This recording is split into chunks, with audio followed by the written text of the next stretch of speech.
Hello. Look at this layout. Why is it laid out like this? I don't know. I don't know. Check out my Dawn of the Dead poster Alex VRB gave me. Signed by the bro. Uh by the black guy. The best. The white guy's good too in that movie. But Nosferatu right there. I think I need more shit though. I need something right there. Something right there. Then we start to build the illusion. I need some strings like connecting conspiracy theory style. So yeah, I just want to be live for like at least an hour. Maybe I can go 2 hours. Try and be a little productive. Maybe we'll do that soonish. We can I can do lighting. Can show a few like coloring process for some Grand Prix pages. But yeah, Grand Prix is live. It's always like I don't know. It's like a complicated mix concoction of marketing to find out how to reach people. Because you tweet it and you might imagine you're like, well, I have 5,000 followers, but I'll sometimes get like people DMing me like after a campaign closes where it's been open for like 3 months, and they're like, I missed this, blah blah blah blah blah, and they're they follow me on everything, so I'm like, the fickle algorithm. How does it work? How do we reach as many people as possible? And one thing I think is YouTube. Uh, I got a fair amount of followers on YouTube too, but going live and just like being live. Uh, so it might be a boring. No, I don't know. If you come in and yeah, just know that Grand Prix is live. Now, Grand Prix is the new Earthbound book. Grand Prix is the sequel to Earthbound. This is the third book. They're all double issues, so the three of these make like a 6 issue trade, basically. And the first two have been released already. They're out there. Um, and those have done well and got good responses and everything. Uh, Three is kind of it's just more. Yeah, the story gets further, more kind of fun things I want people to see of what happens, and some fun like narwhal esque twists and turns or whatever. So, yeah. So what should I do first? We can go over random discussion of Twitter bookmarked stuff, or try to be productive and color a few Grand Prix pages. And then I was going to try and maybe play some video games. But I don't know. I don't know. Maybe that might be tomorrow. It can be a little launching is like emotionally exhausting, no matter how, like, it'll do really good. Yeah. Like, no matter what, it's like feels weird. So, don't know what to do with myself sometimes. Launched last night. We're at like 43. We should look at the campaign. That's what we should do. Um, Let me see. So, yeah, we're almost at 3K, and this is still the first day, so this is nice. Um, it would be good in my head. The number I have in my the goal's 8,000. The number I have in my head, what I'm hoping, based on like past sales of Grand Prix, which sales have slowly kind of gone down just with the market of crowdfunding in general. But yeah, I'm kind of hoping it might hit 20K, but maybe between Indiegogo and Kickstarter, and we'll see. We'll see if that's realistic or not. But that's what I'm hoping. And yeah, share screen. So here's the campaign. Yeah, close to 3,000, 43 backers, still first day. The cover for the floppy here. Um, some sample pages. I've been posting pages on X as well. Not lettered yet. I've been kind of lettering them. That's like all there is to do, and lighting on some pages. Uh, but yeah, Grand Prix. It's got this kind of TV animation look, narwhal style. The other big thing about this campaign is the like what do you call it? The spiritual sequel to Interactivity, which was my first nonfiction book about some storytelling type stuff. And yeah, this one's called the Storytelling Newsletters. A lot of like focus on psychology of like characters of the audience, because interactivity is kind of just psychology too. And yeah, and actually there was one I just bookmarked, so I might make this an eventual um thing for uh a creative bus talk, but it would be going over some of these like psychology things with Pauline Kael, Bot, and some others. But yeah, so I pulled this up. Uh, she says, the widescreen surrounds us and sounds converge upon us. Now the film can come to us. One more consummation of the efforts to diminish the labor and the joy of imaginative participation. And then I wish I could show the one oh yeah, I tweeted like she's talking about this, the way like things move, they move towards like getting better, quote unquote, but all you're doing is diminishing imagination of the audience, which suspension of disbelief is one of the participating things that we get to do with our imagination when we so yeah, the psychology of the audience and the with the piece of art and via the characters, that's all like fascinating stuff. And but Pauline Kael talks a lot about that, which is kind of fun. I think I feel like it makes me like her a lot and feel that I'm on the right path of trying to think more about this stuff. But yeah, it's funny. Like you could imagine, like Muppets, for example. You know, Muppets. Part of the fun is the suspension of disbelief of that a Muppet would be standing right next to a human. The human is pretending that they're real and we're believing it. That's like the psychology three-way that is good. Good for us, good for entertainment and the joy of participation. That's like a big part of what you're trying to do when you make a piece of art is you're trying to encourage participation of the audience in the various ways they get to participate. And interactivity is a huge part of that, suspension of disbelief, and just yeah, their ability to use their imagination. So it's funny, yeah, like I heard that was it one critique of the Lord of the Rings movies that I was like, "Oh, that's actually kind of a good point." Was just the fact that they exist, it kind of destroys the fact that it had never been defined before, so there was like a beautiful imagination version, and then forever that it's like damaged a little bit just by the fact that it has been adapted into movies now, and that will overpower um, the imagination version, and that's like an argument for all adaptations of novels, sort of, you know. But that's like kind of an interesting point. Four people watching, you guys. Just so you know, Grand Prix is live. Do we have it here? Yes. So while we're live, I wonder if we can get any backers while we're live. We're at 43. Can we get to 45? Is there anyone watching who hasn't backed yet? Are you thinking about? Have you read the? Did you back the other two? Because this is the third one to get all three. And I recommend getting the collected edition too, especially to go next to the collected editions of Earthbound 1 and 2, which you can get those two. You can get all three, which is this tier, the Earthbound Completionist Starting Pack. So that's three trades. And that's a lot of story. And that's fun. I feel like, yeah, that is pretty, that'll be cool. And that people are getting those. They'll that's enough reading for like a whole day. I mean, like 8 hours of reading, you know, or something. And maybe not that much, but yeah, a lot of reading, a lot of story. A lot of people will be excited if you read it all. It all kind of comes together and hits you even harder, you know.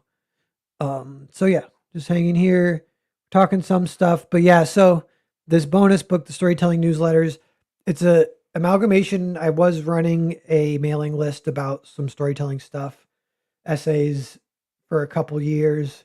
Kind of fell off, kind of ran out of depends when you get inspiration to strike about.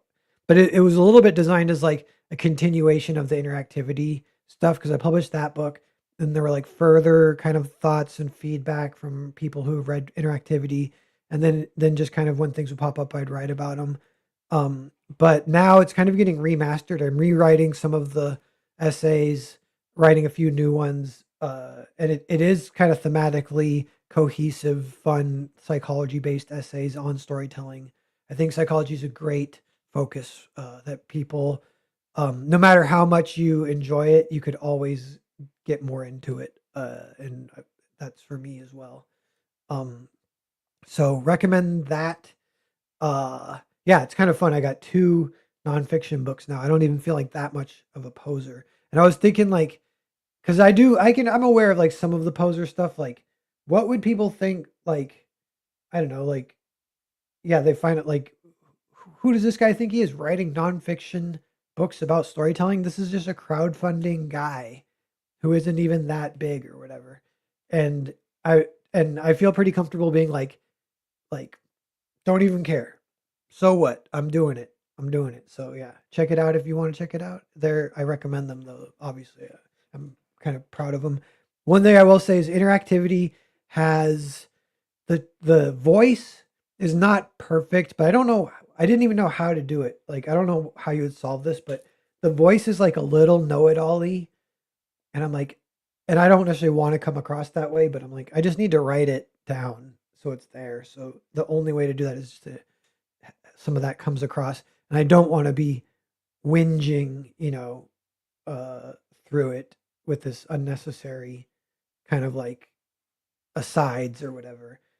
And but yeah, the voice is a little bit funner with the essays where it's still just some of them are funny. Like I read one on a stream the other day. It's about quote unquote the history of cinema, and it's like made up, but it's like kind of funny.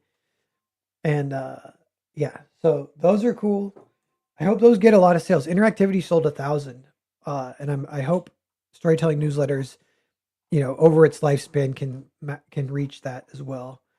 Um, yeah, and so this is bigger. This is the bonus book, but this is bigger than an average bonus book. Like it could almost get its own campaign, but it's nonfiction. Like I don't know. It was like, but I'm very happy to present that one.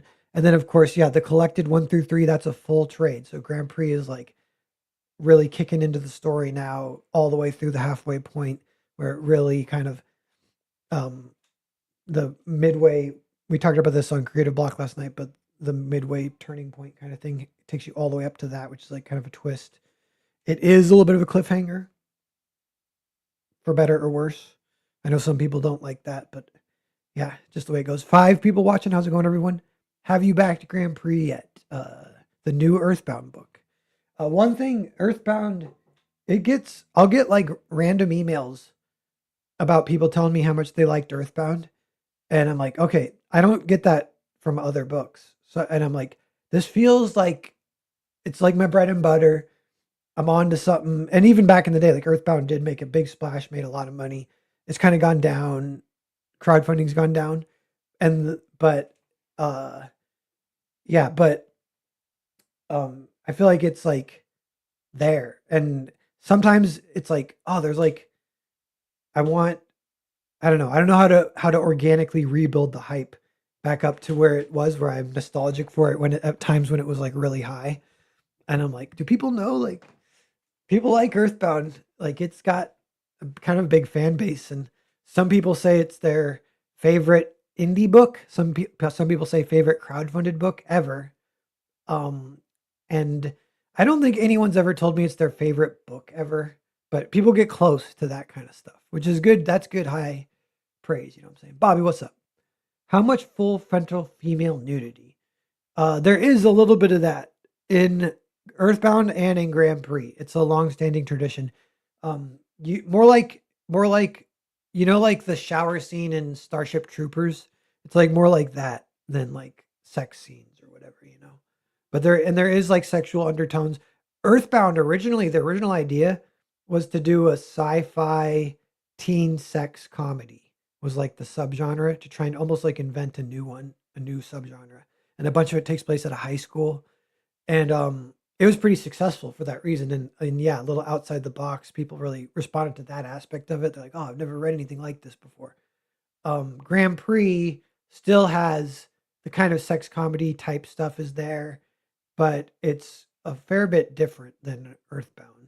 It is like a classic sequel though. It's like expansive, same characters but like a more expansive. And then I'm really excited for the third one, which is still a few years off, but this will in the end will be a trilogy, and then maybe some kind of like tendril in between stories, which I have written a handful of those. And that could also be its own trade because from Earthbound to Grand Prix, it skips 3 years. And I wrote about 150 pages of comic to explain that gap of like these kind of adventures of where they ended up. Because Grand Prix starts with WizKid as like just a special agent working for the 11th sponsor. And Earthbound, he's like leaving as the 13th sponsor. He's like their most wanted type situation. He escapes, but he's just like on the lam, and then it's like the end, and then yeah, cut to, so you can assume like he's kind of hiding out or he's gone yeah, like into hiding, working for the 11th sponsor, biding his time, blah blah blah. But yeah, there's stories to actually like explain that.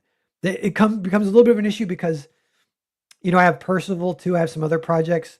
Uh, so for the gaps, like I wish I could just draw faster, or whatever. I really hope I live long enough to draw all these books, because if I actually kind of do the math for, especially for Percival, it'll be like the rest of my life I'll be drawing comics.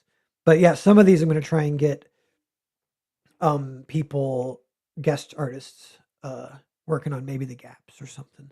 But Earthbound will eventually be a gigantic saga, and it is now 3 trades in, so that's like quite a bit, for people to enjoy. Um, yeah, I I one of my sort of fantasies is, it's almost at that point now, but it's like this big packaged thing, and instead of like, you know, moving it, and so like getting it into stores at some point, but not just moving like one book, but moving the entire series and signing some kind of deal that way to get new readers, readership access or whatever. I would love to do that one day. The first Earthbound, still looking back, it's like a little bit like indie style, the art, I guess. And I mean, I think maybe I see people they're like, Grand Prix is still like that. I'm like, no, Grand Prix is better art. I love the Grand Prix art, but yeah. So art's a little rougher on the early books, but still in a kind of charming way. Who knows? If I see a penis, I'm requesting a refund. Yeah, I can. I'll cut out. I have to cut out a handful of penises, but I'll do it for you. No, just kidding. I think there's no wieners. Just a little boobah. Just a little boobah, really. Um, yeah, I was like, shit, can I just show the boobah? Maybe I can post on X. I'll post some X on boobah and I'll tag you, Bobby. Maybe I'll do that. I was like, I'll do that right now. No, we'll do it later. Um, yes. But yeah, so as I'm going into stuff, everyone keep in mind this is it. Back it if you haven't. And yeah, maybe we'll work a little bit. So 1 second here.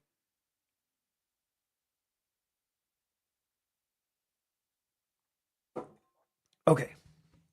So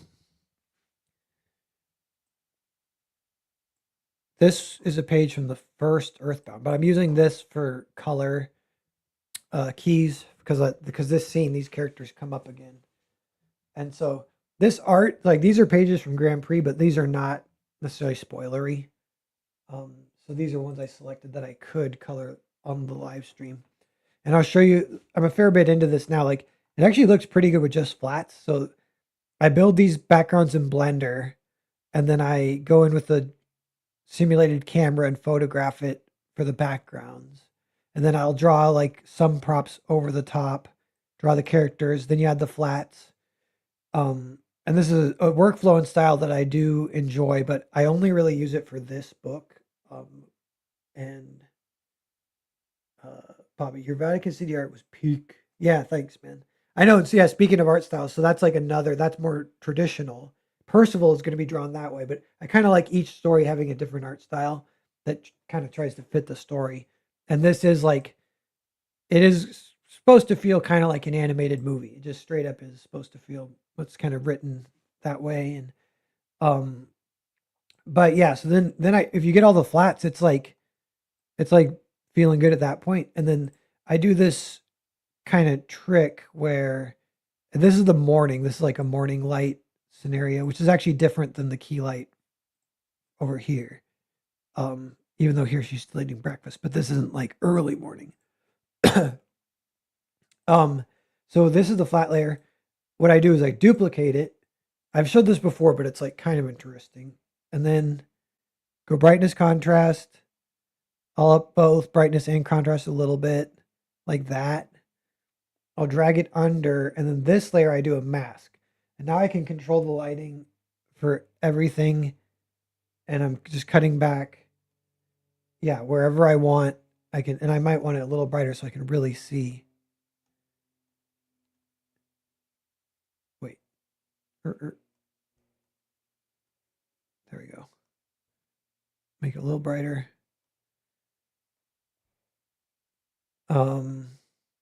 Yeah, so where I want his light hitting him, I assume it's hitting him from the door, so like that maybe. And then is this on or off? This might be off, but we could light this maybe like that. Yes or no? It kind of looks better dark. All right, and then she's lit probably like the morning light low. See, I'm just scribbling it. It kind of looks almost better if you scribble it. Don't ask me why. And then yeah, we got this, and I can cut it back. Oh fuck, I did it wrong. I'm gonna redo it. I'm not working on the mask. I thought I clicked on it, but shoot, all the way back. Okay, there. Select the mask. So now I can cut it. Like, see, I can make it bigger, littler. Cutting it adds a little good detail. Or like like that. That actually looks good. Whatever. This might be better than what I did last time.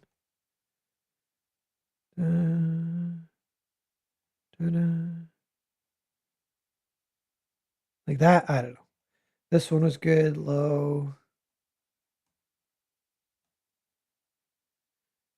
Do I need to cut it back?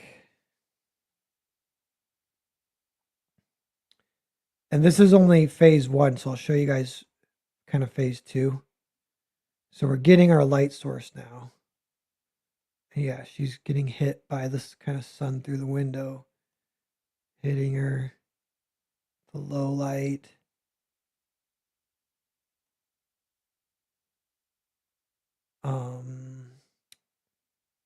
Now here, do we want?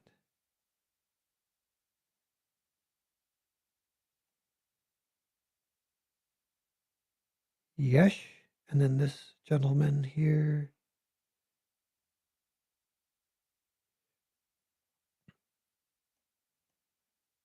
Let me see. Okay, we're scribbling this all, cutting it back once in a while. See, I can cut it back like for cast shadows. It depends how much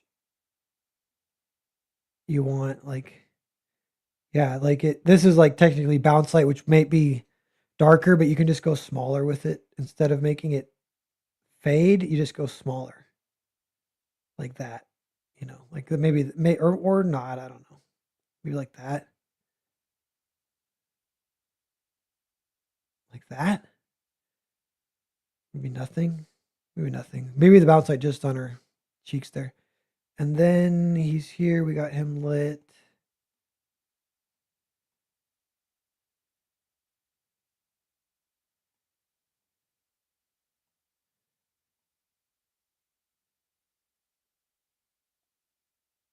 Is that? See that? And then this is the cast shadow of his hand. We're putting that in. And that looks okay. Cutting it back. Okay, we might have this. Like this goes pretty fast. So that now what we can do is, if I want to try and match these, like he has dirty blonde hair actually, but you wouldn't know that if I just go brightness contrast. Like this reads as just black hair. So I can select all this. What am I doing? For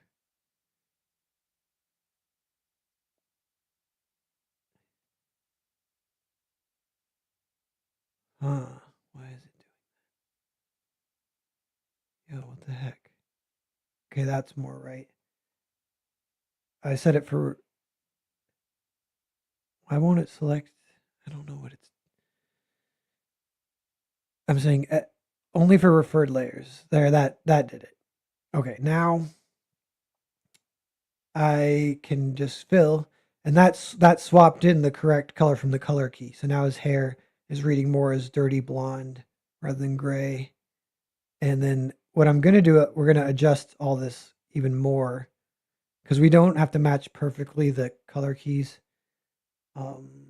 Here's his skin was kind of dark. Oh shit! Get that. Here's his light.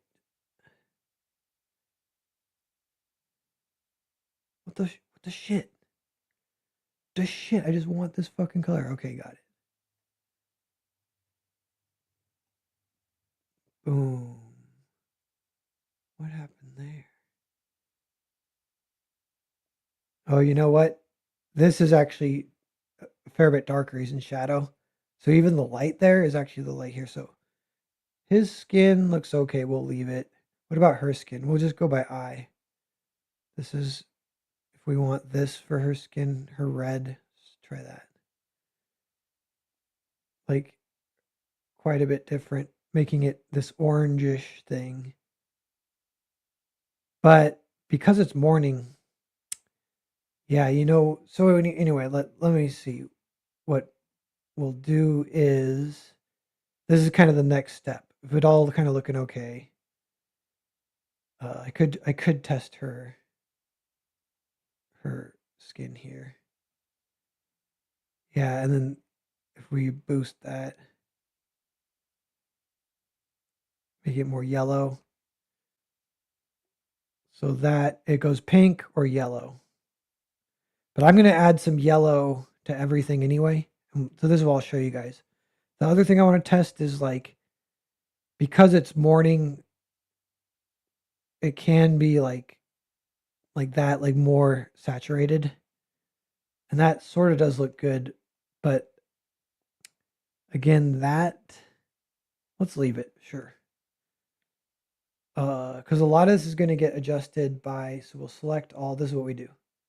So if we're talking about our lighting, it's only our lighting, but our lighting is like the morning sun. So this layer, it's literally going to be like a yellowy orange for the morning sun, like that.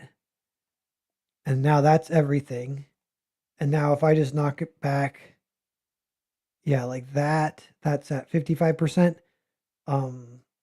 And then if I merge it down, although I don't want to lose this info completely, so I'm going to duplicate it and hide that so I can go back if I need to. I'll merge this down, and then, yeah, a little brightness contrast. And that actually looks really good. Could bring up the brightness. That was almost too bright for the morning. Yeah, at 0 honestly looked pretty good, I thought. Okay. Now this might be it. That slaps. We get our mood, we get our lighting, this page. Now the art is completely done. And yeah, that's it. The other thing is check for color holds. I don't know if we want color holds on anything. Yeah, I think it looks pretty good. So then it's lettering still to do eventually, but I'll just save 35 is done. So let's move to 38. Kind of similar thing. And for this, I might have another key where I already did the page, but the key pages might have spoilers. So I can at least do the thing where I mark off where the lighting goes. So we'll do that. And we'll do this page and maybe this one. Now this one, yeah, this one, it starts with, I'm going to see, by the way, I can catch up if Bobby say anything. Cheeks, ash shadow. I'm about to add some yellow to everything. Narwhal, preparing to urinate all over his computer. Yes. Like a sprinkler. Vaughn, what if Vaughn pops in? That'd be sweet. Retain, and yeah, speaking of Vatican City, retain the energy of your early ship, but tighten the screws. Yeah, nice. Um, yeah. If Vaughn pops in, Bobby, if you guys aren't doing anything, I could send you the link if you want to come hang, but I'm kind of just chilling and working, so either way. Um, yes. But yeah. So also, should we look at the campaign? Jolly Green, what's up? Thanks for backing the campaign, Jolly. I saw on X. Uh, yeah, let me Let's pull it up and look at it real fast. We'll drag it over. So yeah, close to 3,000, 43 backers. Here's the art. Now all this art has had the lighting added. That's what we're doing right now, is adding lighting to the flats. Get this orange. Yes. Everyone, back it if you haven't. Take a look. Grab some Grand Prix goodness.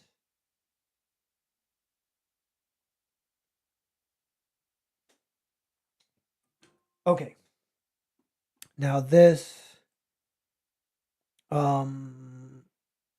Hey, it went up 2. Oh my goodness, it went up 2, and it's almost at 3,000. Look at that. That means one more backer to get to 3,000.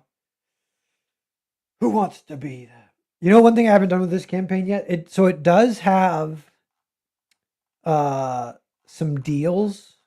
These two at the bottom, the Narwhal Completionist pack and the Earthbound Completionist pack, save a fair bit of money. I think say this one saves $10 and this one saves $15. I mean, it's fair. It's fair. So just keep that in mind. That's kind of fun. But I do like the way crowdfunds can kind of add value. Usually it's either with early bird specials, which I don't even necessarily like those that much, because then once it ends, you feel weird. Like everyone's like, wait, it's over? Well, I don't want to back anymore. I don't get the early bird. What? They get more than me? What? But what I like is stretch goals. And I was thinking of, you could almost do like an early bird stretch goal. And I was thinking about announcing that, but I'd have to set a deadline. And yeah, so the early bird stretch goal would be like, first week. Like if we can hit 10K in the first week, then everyone gets what? A mini comic, a print. I think I will announce that, because I kind of like setting stretch goals so they're just high enough that you never reach them, so that I don't have to do the extra work. But no, I have an idea for a mini comic. Mini comics are kind of a fair bit of work though, and I don't know.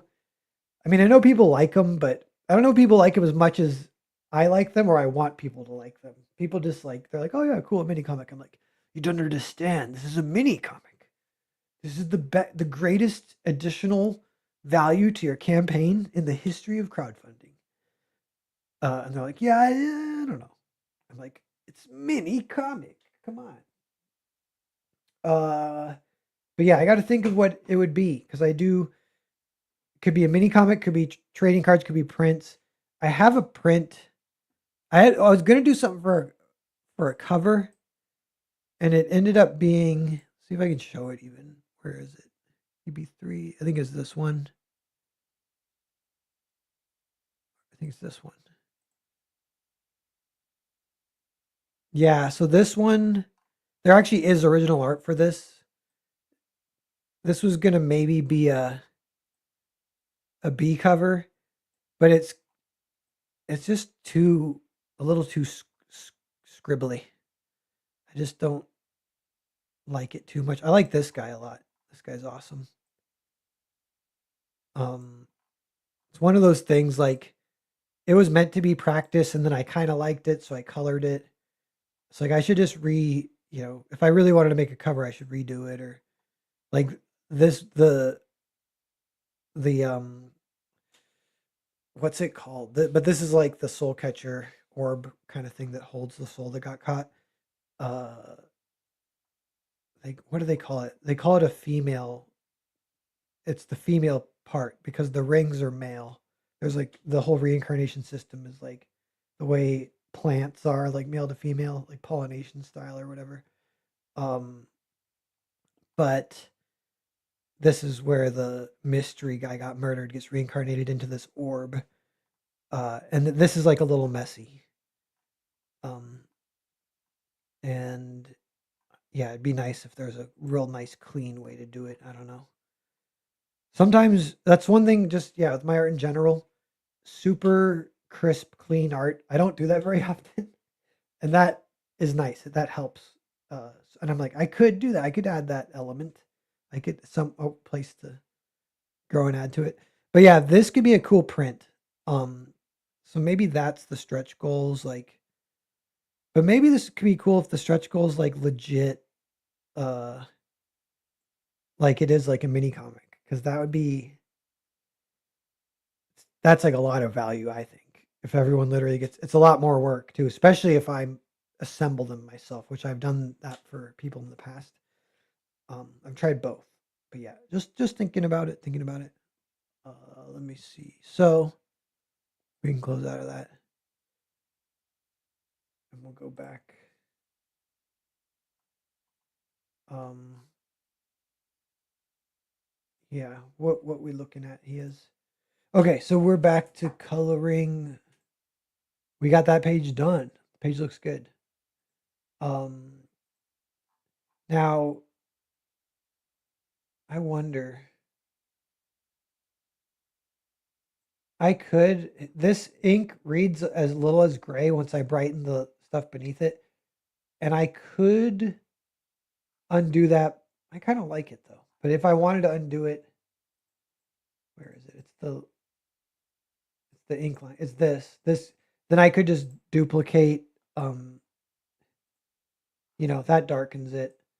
But if I don't want it darkened everywhere, like here, you can kind of see before and after, and it goes from like nice sinking in with the background to like almost too dark. But what you can do then is we can select just the lighting, and then we go inverse. Wait.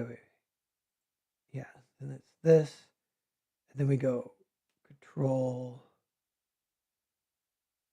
Crap. Yeah. Now we have it duplicated only on the light, which is where it was. Yeah, so now it's just darkening the lines over the light a little bit. And I think that might be the ticket. Now, do we want... See, I still kind of like it without. It's hard to decide.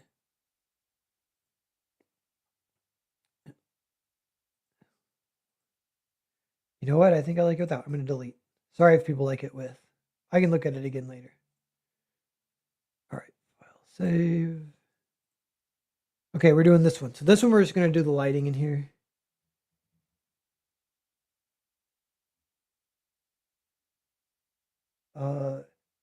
Any books with just sketches? Yeah, I did 3 sketchbooks total that were kind of released back in the day, and a few of those are still available on the eBay store. Um, and it would be actually, now that you mention it, it could be cool to do another sketchbook eventually. A lot of my sketchbooks are sketches, they're like loose leaf paper and they look cool. I'm like, yeah, these compiled could be cool, but yeah, I need to be thinking about it, holding on to it, not, because a lot of them will get thrown away or lost or whatever.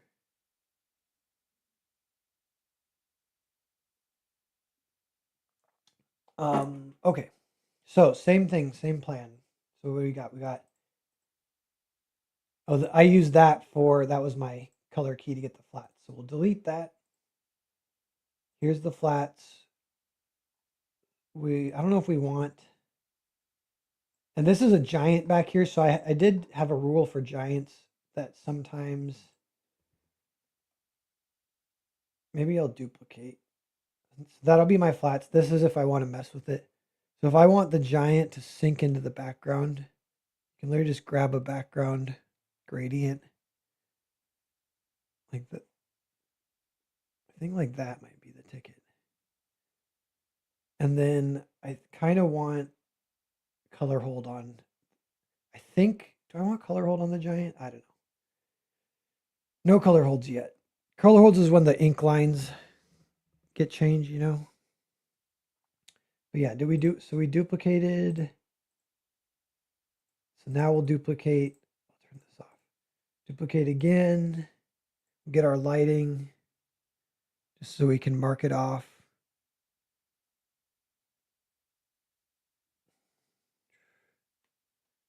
So what do we want? Usually we want lighting from below, I think looks better. Can be hard to decide.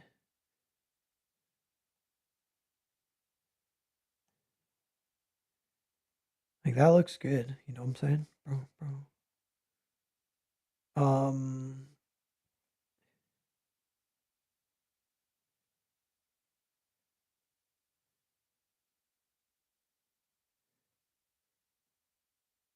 and this gentleman, maybe lighting from, I don't know. I don't know if mixing up the directions of the lighting is a good idea, but this is okay.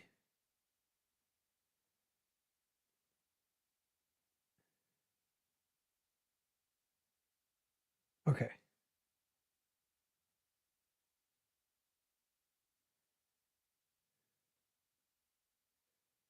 And now how to do the crowd. Maybe top lighting on the crowd, because F it. Or should it be bottom lighting on the crowd? I think I'm going to try top lighting. Like I was saying, F it, dog. Boom. Like people don't even know. People don't even. This is almost like rim lighting. That might be enough. That might work for our purposes. This one we got, see, it goes kind of fast. You'd be surprised. Same with Pinky, the fairy. I'm like, is that all we needed for reals? There's some borderline booba there for you, Bobby Crucifix. Uh, yeah, we're just lighten up this business up like up in here. Just up in lighten this business up in here, right up in here like this. Boom. Got it. And that's all we need, I'm pretty sure. Uh, maybe we will try a little color hold on the orange motherfucker right here. So we go clip to layer below. I just want those lines, so I'll just kind of select them with the lasso. Simple as that, really. And then I'll darken it just a little bit so it pops. And we can make it more red or less. Can't decide. I think something kind of like that looks fine. Now, so he's like part of the background, and he really sinks in, which is fine. We don't really want him popping too much anyway. And he's down here too. Okay, got it. I will adjust the colors might change based on the color keys I have on the other pages. I can't remember if I did those or not. I'll have to check that off stream. But yeah, we'll save. So we got that. We got that. 43, 39. Yeah, same thing, 39. 43. I was going to say 43, we have a color hold.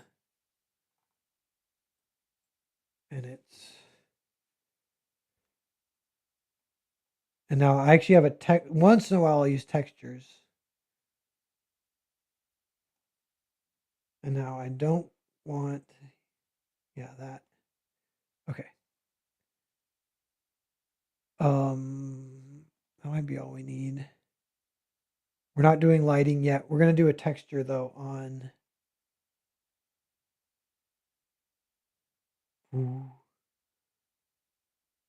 this. I have the textures open. It's actually this texture. So I'll see where I want this. Try this. Just do a little section of it.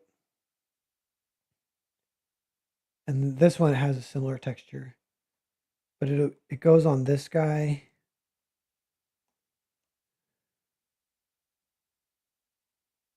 And then we'll put it here. Layer above him. We mask it out so it's just there. Then we can kind of want it to be, yeah, like we can try that. And then we can make this gets scaled up considerably, so this can go, oh crap, maybe a new layer. Control V. Let's change the mask though, so we delete.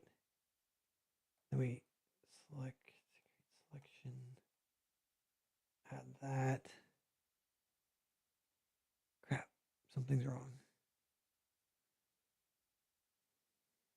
Something did not work there.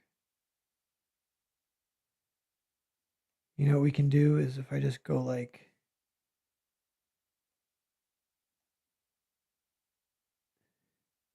just make sure it's not overlapping.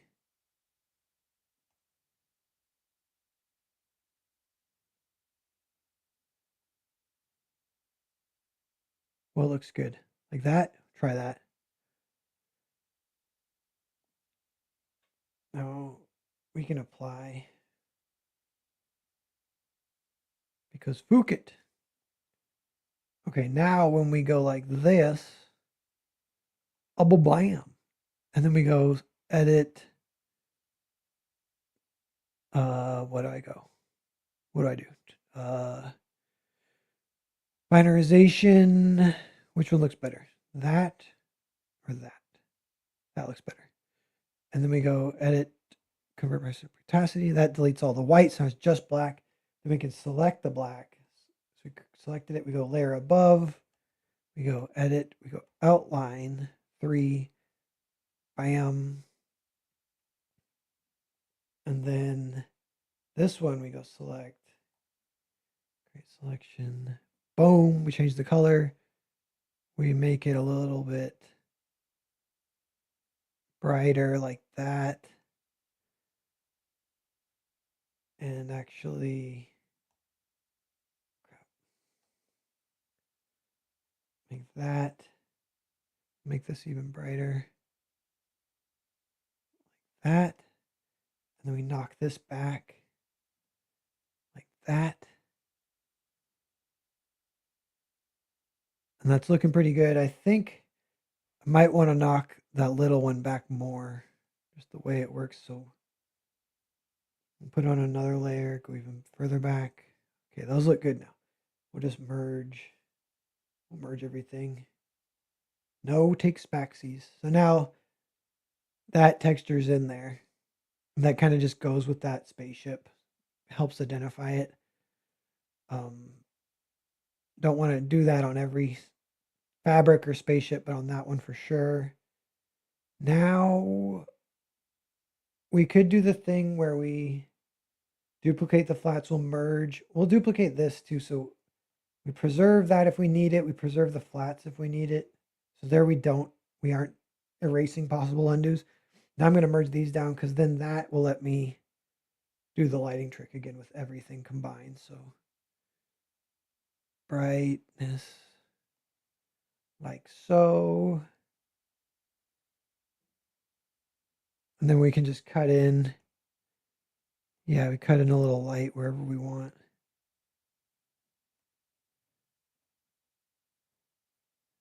I don't know where we want everything. Boom, boom, boom. I don't know if we want white on this one. It kind of looks cool just. Actually, that looks cool too.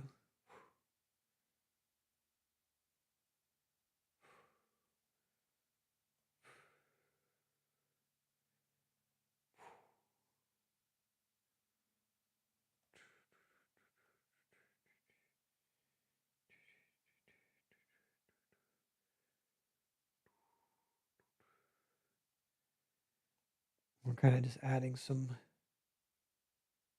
lighting. I don't know if we. This is like X-ray vision here, so I don't know if we want lighting. If that confuses it.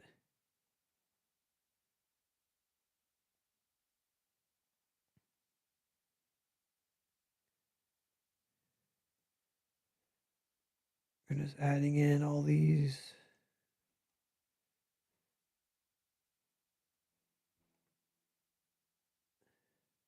Ooh, ooh, ooh, ooh.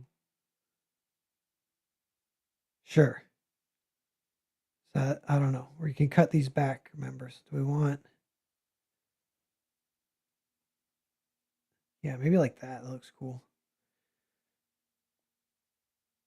And now we can test edit total.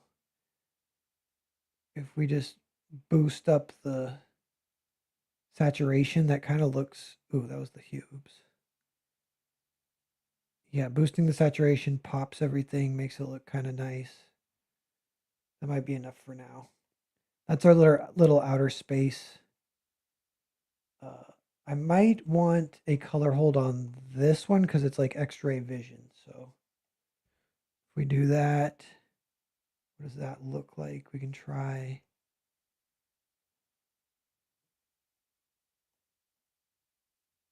Like brighter, darker. Yeah, that, I mean, that looks okay. I don't know. Hopefully that reads as X-ray vision. We can mess with it later if it doesn't. This page might be done. Ready for lettering.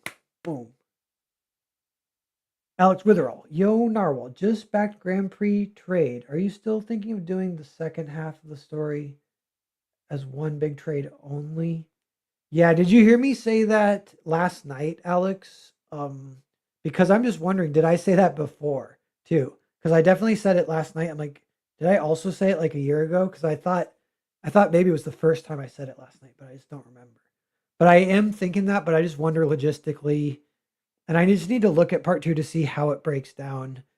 But this whole second half, because it is one big action scene. I want it, if I split it up, I want it to be able to be split in a way that works. Maybe splitting it in half so that it suddenly becomes like a 5-issue series, and the last two are extra big. Maybe that's the way to go. Oh yeah, on Reni's stream. Yeah.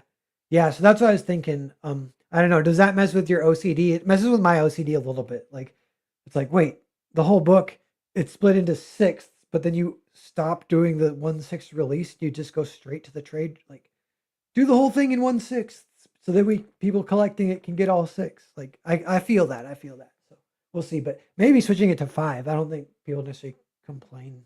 They're like, the last 2 issues are too long. I don't know. Um, I'm a little nervous too. Yeah, just I don't know. Just I don't want there to be too much delay. Um, and I don't think there will be. We'll see. But there's a little bit too much delay between the last one and this one. But that's fine. Just the way things go, kind of. Trade form would be fine for me, honestly. Okay, yeah, Mel, maybe that's what we do. That would be like a year away. Well, yeah. So see, that's the thing. My schedule, it might be 2 years away, unless there's really, because it would be nice to have it not be 2 years, have it just be one. That would be sort of possible, but I'm right now I'm working on a project with Brendan Swan, a Naked Samurai project. Those are both gonna be awesome. And those I can almost finish those this year. And then next year I like free up and then I'm gonna kind of start on Percival. But then I would start on this and Percival and I just when it's done, it's done. And it would be like a year, then it would be crowdfunding and be done or fulfilled around then. But and I think it's been 2 or 3 years since the last Grand Prix. It's like I'm like, man, like how much did it burn me that I didn't, yeah, do it like yearly or even like bi-yearly. That could really help, obviously, really helps crowdfunding. And I didn't do that with Earthbound because I fell off. But I mean, it's not, I've been productive, but yeah, I've been working on other stuff or whatever. And I'm like, oh, what could have been? Should I? But I was kind of hoping, I'm like, all right, with Percival, maybe we can keep that one like super consistent. And with Naked Samurai, it's that one's a little bit outside the box too, because it's just 5 collected stories. They're all like one shots. They're all like single issues, but I want to do it just as one trade. And I think that might just be it. It's almost like a proof of concept of like I could do 100 of these, but we're only doing 5, and that's all you're ever gonna get ever. And but they're awesome, and I think people will love them. And if there is a huge like outpouring that people really liked it, then I could do more, or maybe I could get an artist and continue it. But that one is like a series pitch. Like the actual first 5 is like a pilot or whatever for a possible series, and they're meant to be episodic. And in the background, I'm also working on another short story collection, which will be, I think, 5 short stories, maybe a B sides with some short stories and included, like I did. But that kind of requires a budget, and I haven't really had a budget lately. Just been scraping by with my own stuff. But if I get any surplus, immediately goes into more comics. I'm kind of backed up. I need to get some more comics out. They're sitting there that I'm really looking forward to getting out. But yeah, uh, I like following the Earthbound characters in continuity. I suppose it's the closest thing you have to an ongoing series. Yeah, yeah, I'm glad you like that. That's fun, and that is like one of the draws and keeping it going for sure. Um, yeah, and that people are starting to like the characters, or get to know them or whatever. Juan is at the grocery store. He said he'll hop in a bit. Sweet. Yes, but yeah. So should we look? Let me see what we got for if I pull this up. Yeah, here's bam 46 backers. Thanks. That might have been you, Alex. Thank you. Um yeah, now we're so close to 50. 50 is honestly feels like a pretty good first day if we and I think we will hit that. Uh like who knows. Oh, dude, another one. We cracked 3,000. Look at that. That's crazy.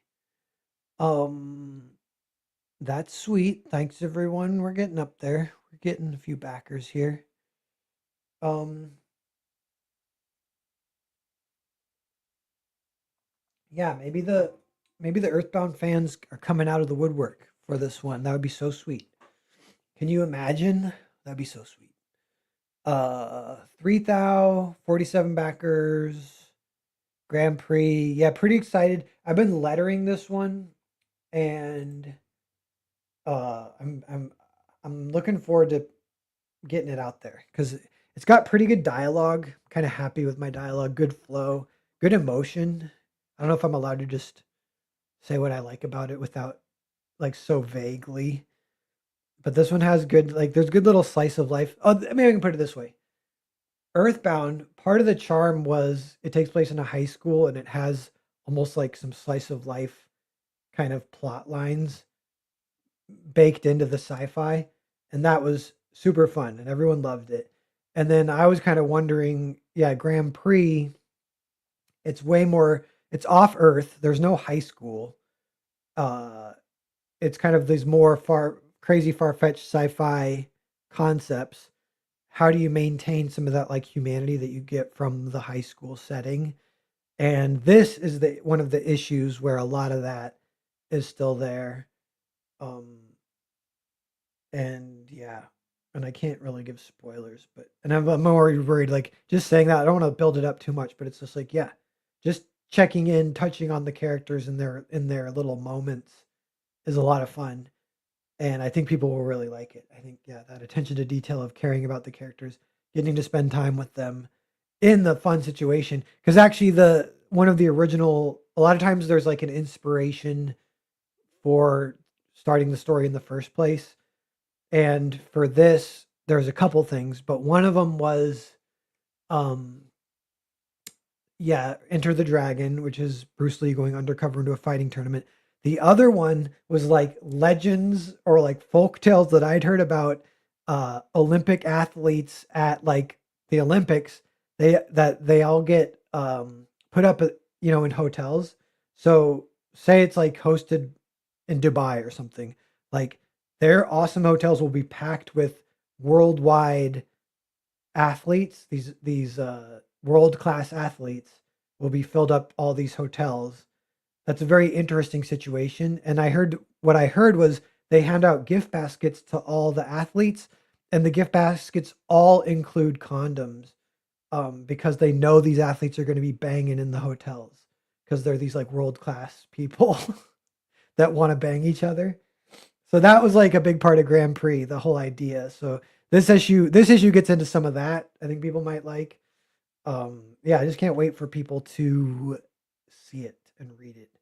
Um, if you like it, if you like the earlier Earthbound, definitely just be public about it because part of what I'm always trying to do is like get the attention of like the mainstream. That worked with, and you don't want to annoy him obviously, but that like worked with Mark Miller, and there's a kind of he was noticing on his own, but people were telling him once in a while like, "Hey, Narwhal seems kind of undiscovered, deserves more attention," and he's like, "Oh, I love his stuff." I'm like, whoever's like going to bat for me like that is super awesome. Really appreciate it. And like that's the kind of stuff that does kind of stick and hit with just mentioning it publicly that hey, this book you know, really liked outside the box. Whatever they say about my stuff a lot of times.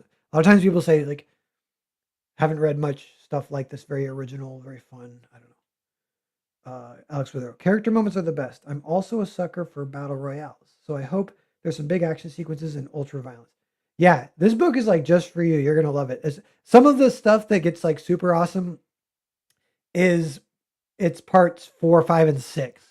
So yeah, like I'm like I wish we could get to all this stuff that's gonna happen. That's like fun.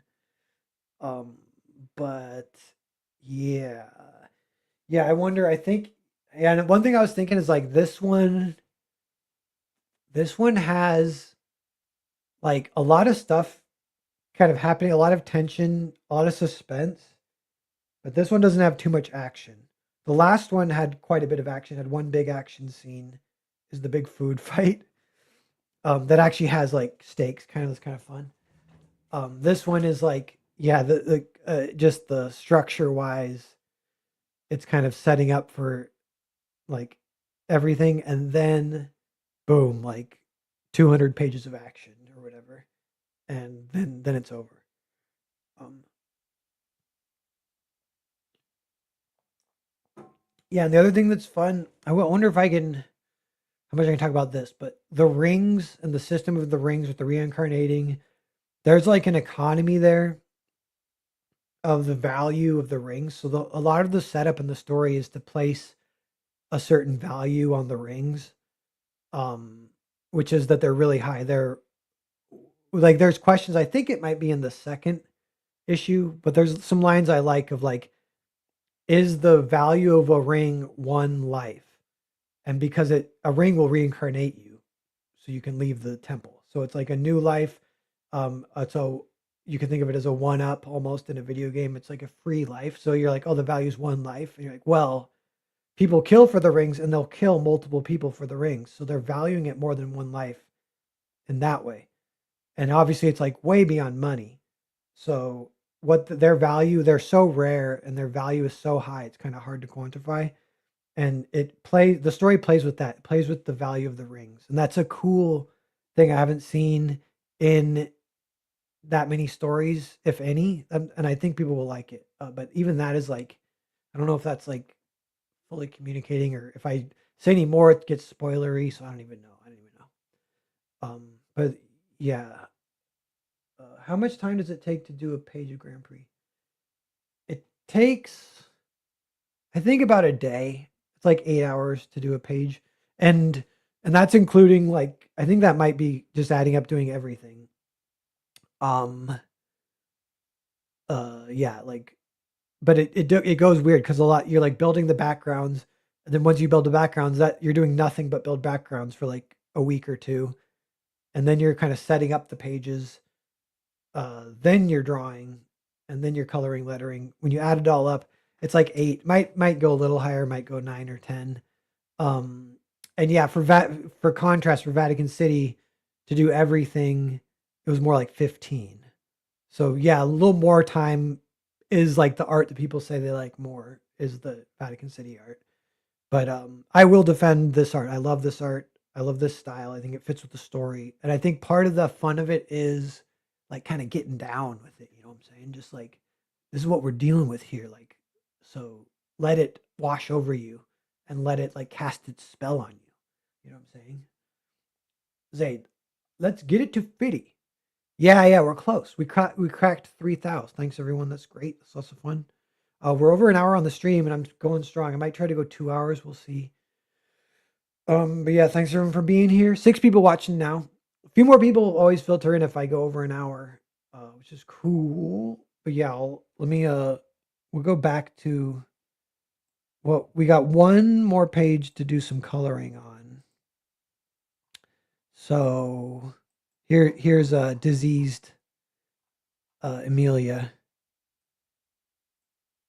Yes. So how do we want to do this? How do we want to do this? Let me see. I can't remember if I do color hold on this lady or not. I know I do sometimes do her a little brighter, but sometimes that looks weird, but we'll try it. Oh crap. Here, this is the second sponsor is like projected psychic. Some weird stuff.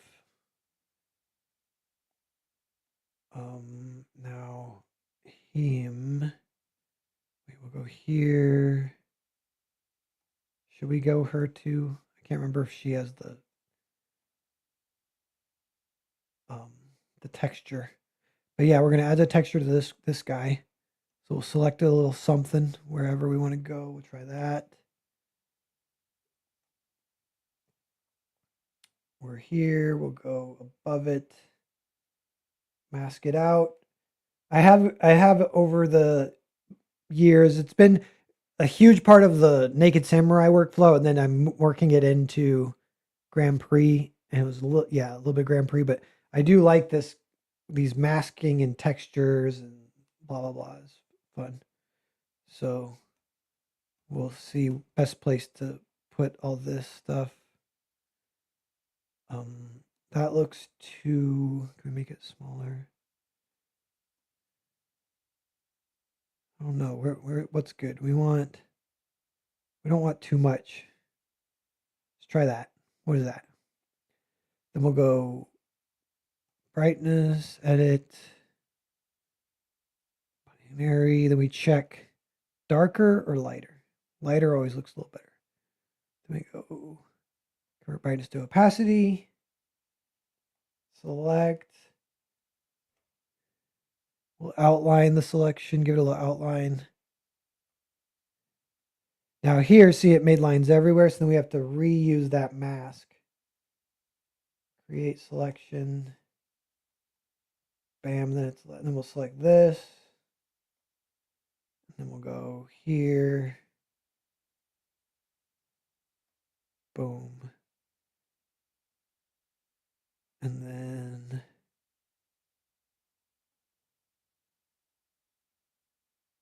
yeah, like that. So we'll knock back a little bit. Cool. Kind of gives them this idea that they're like sort of projected-y or whatever, sort of like digitally. And finding textures that emote that and getting that, this is from a freaking Vine texture. That's fun, like figuring that out. And a lot of it's happy accidents, if I'm being honest, and sometimes you don't always get it just right. I don't know. But so we got that. So now I think is the time to add lighting. That's all we got to do. Should we yeah, let's merge this down.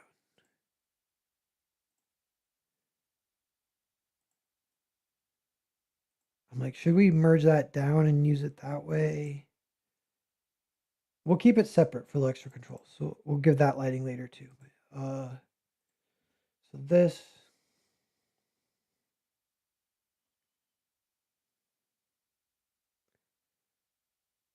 A bam. Oh, look at Julia's thing is also, but we can mess with that too. So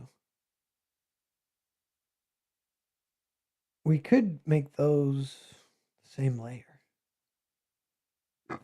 We will. They're the same kind of thing. They're additional details. Okay, we got our lighting. We're going to mask. Now we're in there. We're adding some lighting. Are we doing highlights?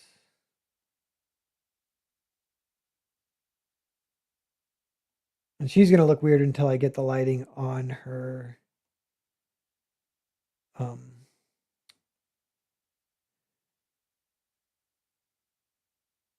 On her face stuff as well, which we can do that.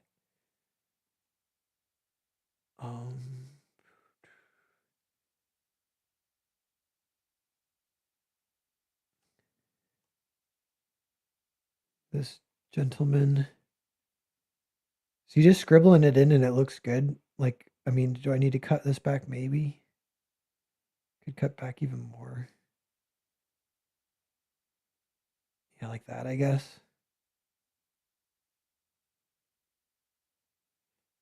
But I kind of like this just scribbly. Why does it look good when you scribble? I don't know. I think. I don't know. Okay, we're getting everything. These people, some lighting, whatever.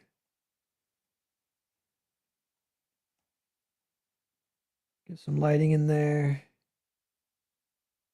Get this guy.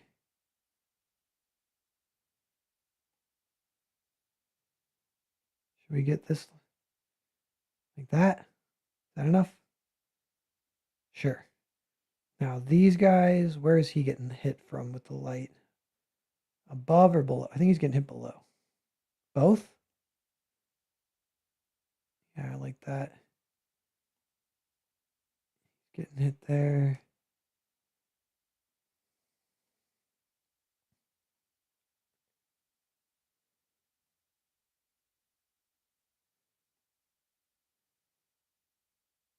We can try just,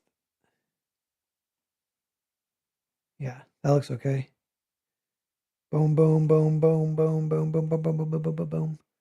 All right, now we got to do that on these little details because we didn't merge them down. So yeah, we'll get those where that looks good. What are we doing?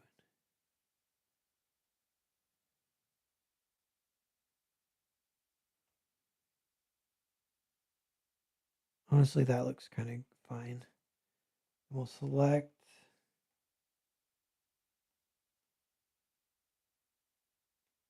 Did I do that right?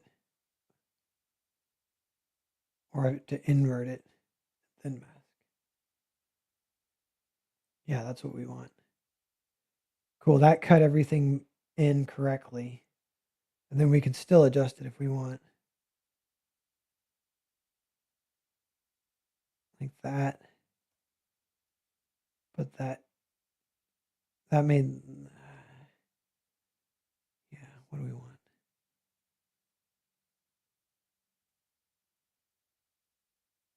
With these, we'll do it like this. Just going lighter like that. I think that, how do we like? With white or no? Crap, which one's better? Can't decide. I think no. Yeah, we'll leave it as it is. Looks good. All right, now this page is done too. I still got to get the color keys from the other pages, but I don't know if those are spoilery, so I'll do that off stream. But we got the lighting in, and then these will be done. I'll whip these out. So we're making progress. Pretty close to being done with the book. Look, I think one more backer popped in when we were chilling. Thanks everyone. 48. So close to 50. We're over 3,000 now. Yeah, it's a lot of fun. Now, I was thinking, oh, it's funny how this is showing whatever this layout. Shit feels here. How much time do you spend designing characters, costumes, and stuff? That's been different for different projects. With the first Earthbound, that was like one of my first big books I ever worked on. This started like 10 years ago. I had the script. I really liked the script. And I was like, I want to make this a comic. And I'm like, I didn't even know exactly where to start. I had drawn a fair amount of comics at that point, but even then, like, I'm like, all right, I kind of know what you got to do, but it's all like daunting. And for that one, I was like, all right, in order to make it not daunting so I can actually do it, I'm just gonna like kind of say fuck it and jump in. And that so for that one, I was like almost no character design stuff. Just like some of it had developed like accidentally over time. Some of it changed as I drew it, and I had to go back and redraw characters' faces and stuff. For the first like 20 pages, I had to redraw the characters a fair amount, multiple times even as I was going because I didn't design them firsthand. And I learned something too is like that's a thing, like characters will change as you draw them more and more in a story context. You'll find like the way you want to draw them. And it's good if you can do that before you start, which means like drawing them a ton. Not even like designing them. Beyond designing them, like literally just draw them a ton. Naturally, they will change a little bit, and then you'll like kind of know how to draw them, and that becomes the design. 9 people watching, everyone. How's it going? By the way, we got 48 people, so close to 50. If you're new just here, Grand Prix 3, let's do it. Um, but yeah, so character design. Then I've kind of taken it more seriously as I've gone from that learning experience. And like with the collaboration with Hotel Story, me and Pop and Rico, what's up, man? Me and Jared. Jared actually did most of the design, but there's a lot of back and forth. And we took that very seriously and we designed every character to match their role in the story. And that was really fun. Like I really enjoyed that. And I've kind of done that more and more as I went. As I gone to got a little more experience, I can do it faster. Or like Earthbound, like characters already kind of designed, so I can kind of just jump in. But yeah, there is like some decisions. There was a big process with the Brendan manga one because that's a new style, and we actually had character designs commissioned from a great artist, but we ended up not using them. But that process still was super useful to the development. And then I did like an early pass on the book and ended up abandoning that because I didn't like the designs and trying to find like, and that took like years of literally like a year of sketching them in my free time for about a year, and I finally got to a point where I like the way I draw those characters and a style for the book. And I'm still a little self-conscious about it, but because it's like a new style, but that one will be kind of a fun one to unveil when the time is right or whatever. People might have seen like some of the art for the Brendan Swan project, but you guys know I love Brendan Swan, love his work, and yeah, I commissioned him when I was in the money a few years ago. I had the budget for it. I commissioned him to write something for me, and he wrote a great story. It's so fun. It's kind of I was thinking like it's kind of like an RPG story. It's like if it's like Final Fantasy 2 plot, but or like even Chrono Trigger plot, but like kind of fun. There's a definite fun. There's some comedy. Um, like maybe you could say some Dragon Ball Z even. I don't know, but really awesome plot that he wrote, and I can't wait for that to be a finished project. Uh, yeah. So yeah, improving your craft. Yeah, but yeah, that's kind of been the process of character design as I've gone through different projects. Um, another kind of interesting one was with Cerberus working with Monica. A similar thing happened where I actually paid her a little extra to go back and redraw the main character, just the main character, I think, not everything, but because she was getting better and better at drawing him, Lee the dog, and she got to the point where she was drawing him so good where it looked like a Don Bluth cartoon. Like a lot of times what you're going for, especially for leading characters, you're going for like appeal. It was one of the principles of animation, and I think of it. It's almost like the equivalent of like handsomeness, uh, or beauty, but not necessarily like hotness even. But yeah, appeal, and or like leading man or leading woman, like that. You need that like appeal where that feels like with movies, they're like, oh, they could carry, they can carry the screen, they can carry the movie, they fill the screen, whatever. And it was getting more like that, where every drawing of Lee looked awesome. He looked like he could have been voiced by, you know, Paul Newman or something. Like he looked like a Paul Newman version of a dog. And I'm like, oh, this is so awesome. So then I paid extra to go back and redraw his face on the first 20 pages. And yeah, just part of the process if you're willing to shell out a little extra work. I asked Monica too. I was like, "Is this okay? I'll pay extra." And Monica's like, "I just want to give you exactly what you want. So yes, it is okay. As long as you got the money." I'm like, "Yes, I got the money." Yeah.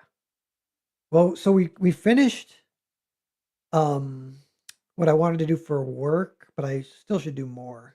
But it's what I can do publicly. I might have to go off stream work a little more. I got a letter. I really want to like I'm kind of like that seeing the end of the tunnel. I'm so close to just finishing the entire book. Once it's done too, I can send it out to people, get a few little word of mouth behind the scenes, some people reading it, like maybe Bancroft wants to read it, maybe Phil wants to read it or something, can send it to a few people. But But yeah, so the the last thing I want to do on the stream though is maybe we'll look at a few random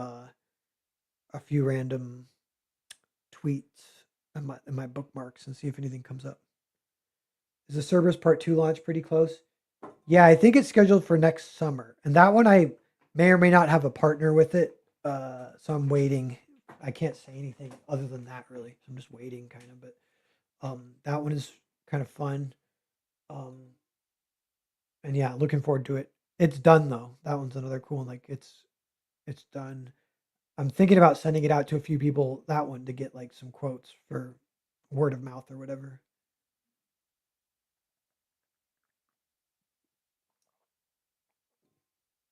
Um yes. Okay. Uh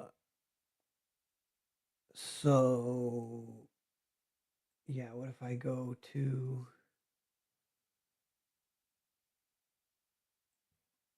the bookmarks? Where's the bookmark?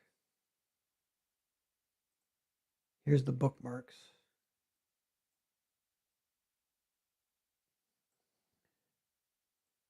So yeah, I bookmarked this. Maybe I can make this bigger so you can see. How do I do that? Like this? No.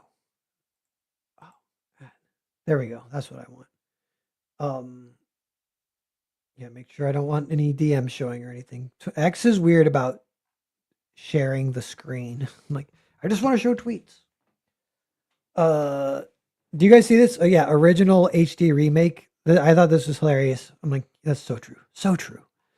Um, and yeah, I bookmarked this Pauline Quilt Kale tweet. She's like, the wide screen surrounds us and sounds converge upon us. Now the film can come to us. One more consummation of the efforts to diminish the labor and the joy of imaginative participation. And she said that in 1954. I'm like, oh my God. She's talking about totally that like phenomenon that like as technology progresses, it just like replaces imagination in a way. And that's like not ideal. Um, and yeah, this account is cool. And it's, she's dead now. So this is just like quotes from her. But let me see. Crap. What just happened? I don't, Pauline, I just want to look at your new tab. Yes. We can see all sorts of stuff she says. Uh, the beat gives the film relentlessness. Slapshot never slows down. You're aware of the seams and joins, but you can admire their proficiency. Hill directs with dispatch. Yeah. What does that mean? I don't know. A lot of her stuff you got to translate it, and a lot of it is psychological based, which I love. That's the main thing why I love the account. But I see if I can find another example. Um, we'll just read a few of these. Read some random ones. The educated person who became interested in cinema as an art form through Bergman or Fellini or Renard is an alien to me, and my mind goes blank with hostility and indifference when he begins to talk. Yeah, so she's not into the hoity-toity mofos. That's cool, even back then. Um, there is an inevitability about it, and that's what's part of the matter with Antonoi's Zabrinsky point, which is a rather pathetic mess. Okay, so this is awesome. Like, yeah, we just read three. We came up this. I feel like a lot of these quotes you could just write them in a book, try and read them every day. But yeah, so the inevitability. Imagine a story with inevitability is like not good. That is boring. You do not want inevitability. You do want a sense of impending dread, sometimes, but you do not want inevitability. Um, and the one I was thinking that was inevitable, the one that had inevitability that I didn't like, some people may have liked it. It's okay if you did. Is Joker? Because remember that with what's his face, Joaquin Phoenix. That one, I'm like, okay, I know where this is going. I'm like looking at my watch on my hand. I'm like, okay, they're establishing him slowly cracking. I wonder what's going to happen. I bet he's going to crack at the end. And sure enough, that's what happened. And I was like, okay, 2 hours to watch a guy slowly crack when you know that's what's happening the entire time. I didn't like it. But uh I don't know. Old acquaintance. What does she say here? Trashy fun. On an unusually literate level, one of the rare dry-eyed woman's pictures, it features bitchery and keeps its passages of self-sacrifice fairly tart. Okay, that also requires to, what do you call it, to translate, because I'm not still fully what the hell she's saying, but I like it. I don't know what she's saying, Pauline, but I like it. I think I'm trying to think what she's saying. She's saying a general thing with women's pictures is this idea of self-sacrifice where they get high on their own supply. This is what I think. Like you really have to like read into this shit because it's all like psychological. That's what's awesome.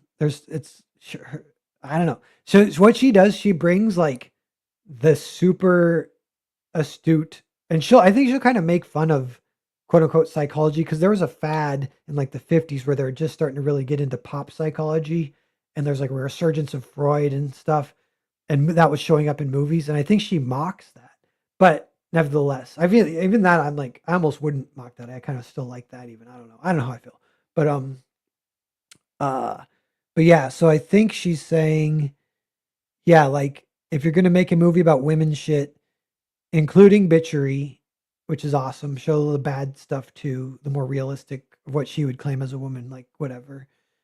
And keeping your passages of self-sacrifice. She's like, so she's saying it's always gonna be there, the self-sacrifice. If it's a woman's movie, there's gonna be self-sacrifice, but keeping it tart, meaning not having it be the opposite of tart is schmaltzy or sinuous or overly sweet. I don't know what are the words? You know what I'm saying? Like, what's the word for like disgustingly sweet where you go, ah, God, that's terrible. Um, like schmaltz is like that, but there's a word for it. But anyway, that's what she's saying. Like, they're avoiding the schmaltz and being kind of realistic, and it's kind of fun. Something like that. So you're like, okay, cool. This is cool. Uh, Porno films are all over the place. It looks as if the screen is wide open, but actually the studios aren't taking chances on sexual themes. Yes. Yeah, I mean that's maybe true. I don't know. Uh, a bad film can be a good joke, as Duel in the Sun once so delightfully demonstrated. Now, yeah, that's interesting. I wonder if she's saying she liked it or not. I don't know. When you Atlantic City, when you leave the theater, you may feel lightheaded, as if there were no problems in the world that couldn't be solved. See, that sounds like a good one. We haven't None of these are the super awesome psychology ones yet, though. True confessions. Whenever there was a scene with the window, I found myself looking out. Yeah, I feel like she didn't like that movie. Dragon Slayer. It's true that almost everything in the film is echoed in my memory. It all comes from movies, but it has been transformed and made new in the terms the picture sets. It's almost completely successful. Well, shit. She liked Dragon Slayer? I want to watch Dragon Slayer. I don't know if I've seen that one. But again, that one wasn't like super psychology. I mean, she said some where I'm like, oh my God, that's awesome. Put that in a book and read it every day. But we haven't found a few of those. Oh, saccharin. Yeah, saccharin. So tart is the opposite of saccharin. Yeah, yeah, yeah. Nice. Thanks, Alex. Um, yes. I kind of want to find one more. What else she got? Madeline Kahn has an extra dimension of sexiness. It's almost like what Mae West had. She's flirtatious in a self-knowing way, and everything that's wrong about her is sexy. Everything that's wrong about her is sexy. Okay, I like that it does dive a little bit into psychology, but I don't know if I can fully understand it to the point where I'd want to write it down and read it every day. But I know some of the stuff I've read from her, I'm like, you could base a whole character around that and it would be an awesome character. And so I'm like, yeah, this is you can kind of do that. Um there was maybe another example. I hope it comes up. I'm trying to remember where it is, but uh I think Genevieve Bujold could become a charming comedienne because she has a witty command of technique, but whatever it is that makes a great emotional screen star, she doesn't have. On the town. The musical about three sailors with 24 hours to leave New York has an undeserved high reputation. His exuberant love of New York seems forced, and most of the numbers are hearty and uninspired. Yeah. I'd always wondered what kind of person would think up fraternity irritation initiation rites. But when I first watched Bill Murray on Saturday Night Live in 1976, I said that kind. That's hilarious. That is psychological. That is something you could build a character around. You could write it down. I don't know how useful it'd be, but you could totally write it down and read it every day. But definitely a basic character around it. Also, kind of a hilarious little like zinger on Bill Murray. I don't wonder how he'd feel about that if that's a, you know, you don't necessarily have to take it as a bad thing or a good thing or I don't know. Um, Terry Gard developed a shorthand style of comedy that's all her own, and the audience has such a strong empathy with her that she can get her flighty, pent up character across to us in a few terse moments and phrases. Yep. Yep. Meh, meh, yeah. Burt Lancaster, acting with his whole body. He was buoyantly beautiful, and his grin with those great white chiclets flashing could make you grin back at the screen. Rocky. Carl Weathers, a former Oakland Raiders linebacker, is a real find. His Apollo Creed has the flash and ebullience to put a fairy tale plot in motion. Calling Rocky a fairy tale is awesome. She might have been one of the first to do that. Dolly Parton's whole personality is melodious. Her acting isn't bad at all. It's a pity that she's being used as a throwback, a plushier Betty Grable, a riper, more womanly Marilyn Monroe, and given a gay 90s look. And she wrote that in 1982. I'm like, is she predicting that the 90s would be gay? Or like, is it, I don't know. I'm confused. That's funny though. But yeah, I get that. And that's like astute. It's like a compliment for being like underutilized. I swear there's one coming up here. We're going to keep reading. I want to get one more like super zinger to you guys and then we'll move on. But Bound for Glory. Every shot is softly lighted stunner. And there's always something going on in the background or something coming into frame. The cinematography, Haskell Wexler, has a startling graphic vitality in his images, yet they're toned and sensitive. So yeah, she really liked that one. I've never seen that. I kind of want to see that now. The Man Who Shot Liberty Valance. The reputation of this John Ford Western is undeservedly high. It's a heavy-spirited piece of nostalgia. Don Wayne is its flamboyant element, but James Stewart is too old for the role as an idealistic Eastern lawyer. Criticism of very lonely work. Spielberg could be that rarity among directors, born entertainer, perhaps a new generation's Howard Hawks. Seeing Raiders is being like putting through a cuisine art. Something has been done to us, but not to our benefit. See, I wonder what is that? I feel like that means she didn't like it, but I don't know. When there's a flop, the marketing men clutch their tongues and say, well, boys, the picture just didn't have it. When there's a hit, the marketing men pound their chests like King Kong and say, boy, do we know how to sell it. Yeah, Thief. If the movie is about anything, it's about man's attempt to give the audience a rush of excitement and have a hit, and at the same time be acclaimed a cinematic poet of despair. Yeah, that's a fun little like half and half. David Lynch. This young director, he's 34, has extraordinary taste. It's not that kind of taste that enervate. It's not that kind of taste that enervates artists. It's closer to grace. Oh, it's not the kind of taste that I think that just means that usually comes with standard artists. It's closer to grace. That's a really good compliment. That's after he did The Elephant Man, I think. She was on board. That movie is really good. It's funny, David Lynch is kind of all over the place. He made like one, I think Elephant Man, I don't know if it won Best Picture. Might have won, got nominated. He kind of only did one movie like that though, like just like standard Best Picture style movie. And then he did a bunch of weird movies that are all super great. But yeah. Cheech and Chong. They're sleepy-eyed naturals in front of the camera and so perfectly attuned to each other's physical movements that in the film, when they meet for the first time, it seems preordained. Yeah, nice. Uh, I'm gonna keep going a little bit. I want to see if I can find the one I was thinking of. Who the hell goes to movies for mature adult sober art anyway? See, that's fun. Um, you admire Streisand not for acting or singing, but for herself, which is what you feel she gives you in both. Ooh, so poetic. She definitely likes Streisand, I've noticed. And I haven't seen any Streisand movies. I guess Streisand was a bit of a cultural phenom back in the day. Keith Carradine's voice insinuates itself. That tremolo makes it seem as if he were singing just to you. David Carradine sings like a kid who grew up holding things in. Yeah, she really likes Altman in Nashville, or like Nashville, but she likes Altman a lot. Uh, yeah, some of these. I'm sorry, I'm reading in my head. I want to get to the one that I remember. Beth Network. Network's one that everyone says is great.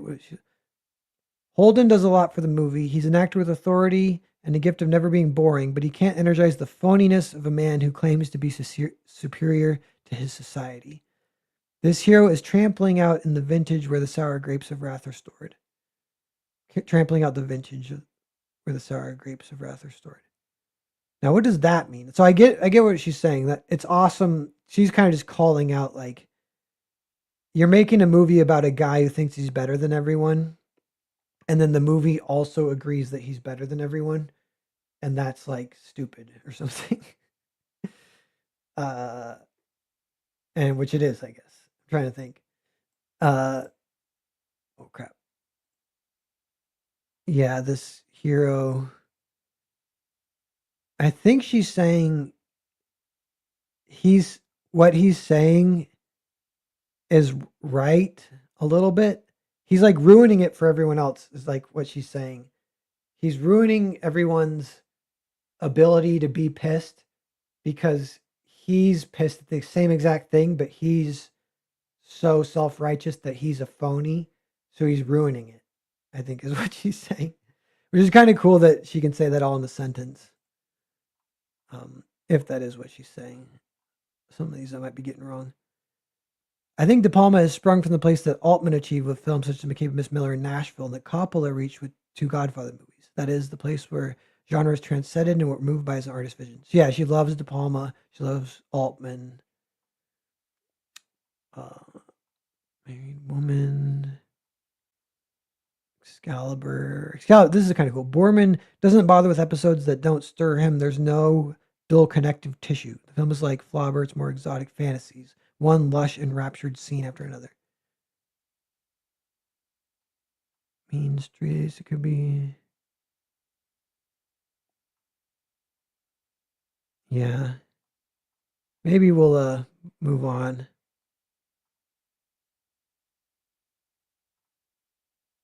I feel like I'm getting close though.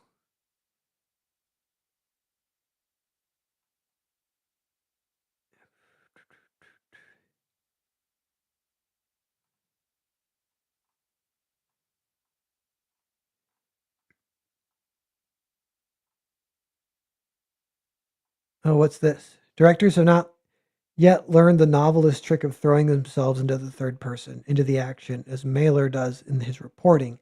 Directors tend to make their own representatives passive, reflective figures with things happening to them and around them. Yeah, that's just a super interesting observation. That's kind of thing like she could be wrong. You could think of alternatives or examples to the contrary, but even just being aware of that possibility of what going one way or the other with it is cool. Um, Being kind of more like the silent protagonist, the straight man, yeah, like that type of lead, or more like in the thick of it, following like the crazy guy or whatever. Uh, Passion.